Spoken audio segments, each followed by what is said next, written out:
Bonjour, bonjour, bonsoir à vous. Hello everyone. Parlons aujourd'hui de la confiance. Oui, la confiance. Le terme confiance vient du latin confidere, qui signifie se confier.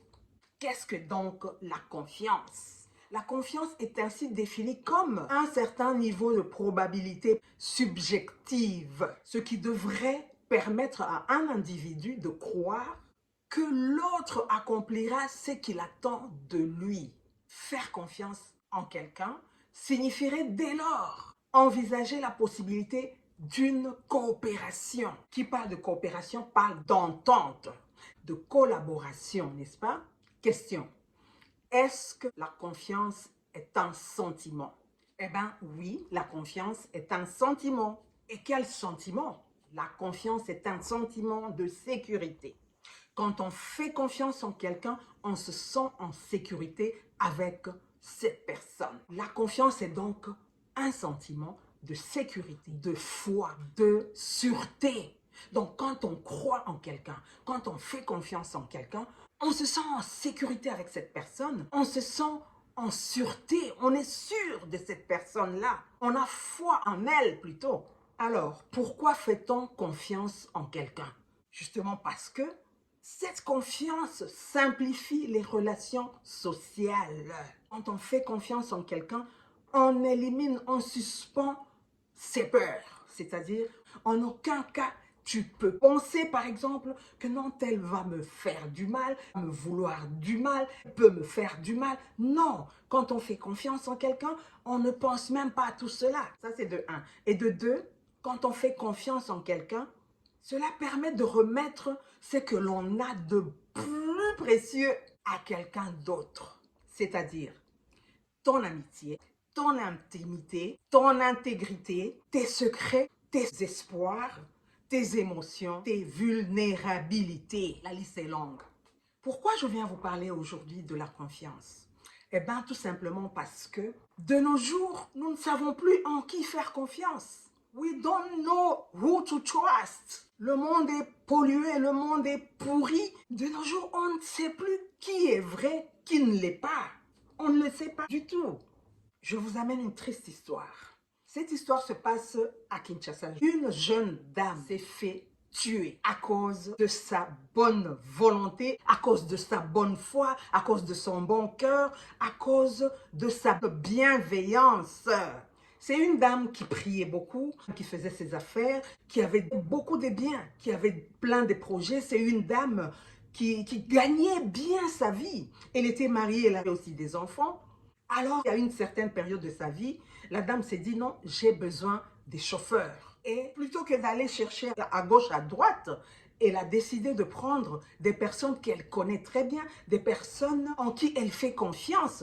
Elle priait dans une chaîne de prière Si et là, elle a rencontré plusieurs personnes qui priaient avec elle, là, qui aimaient Dieu, qui... Oh my goodness! C'est ainsi que, plutôt que d'aller loin, elle a pris ces deux jeunes gens qui priaient avec elle dans cette chaîne de prière chez Maman Olang. Et ces deux jeunes gens n'avaient même pas un toit sur leur tête. Elle les a donc hébergés chez elle à la maison. Et pendant 5 ans, ils avaient leur chambre. Ils ont travaillé ensemble pendant 5 ans, s'il vous plaît. Alors que pendant toutes ces années, ils étaient en train de cultiver en eux la haine contre cette jeune dame. S'est occupé d'eux comme il se doit, comme une maman, comme une mère. Alors que en eux naissait cette jalousie-là, mal placée en fait. Et donc, un matin, les chauffeurs ont amené les enfants à l'école. Et après, madame devait aller faire ses courses, comme d'habitude. Elle a demandé de partir avec les deux chauffeurs dans un seul véhicule. Le mari de la dame n'était pas là ce jour-là. L'un des chauffeurs l'étrangle, mais alors l'étrangle. Et le deuxième chauffeur fait quoi? Prend une serviette et lui enfonce dans la bouche, l'étrangle jusqu'à la mort. Triste réalité, mes chers amis.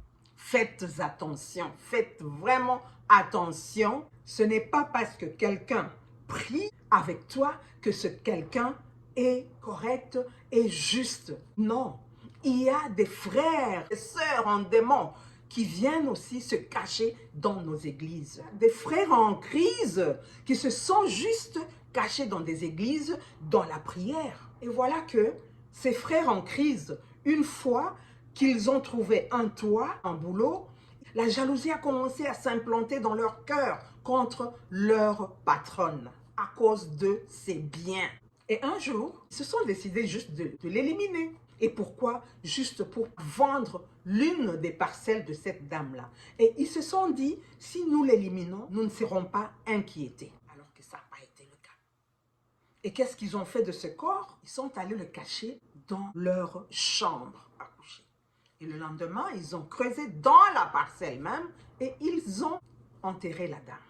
Mais, malheur à eux, les enquêteurs ont fini par mettre la main dessus.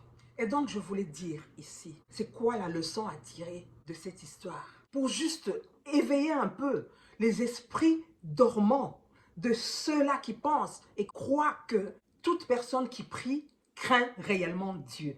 Elle, non, pas du tout. Toute personne qui se retrouve dans des églises s'y retrouve pour des bonnes causes. Elle, non.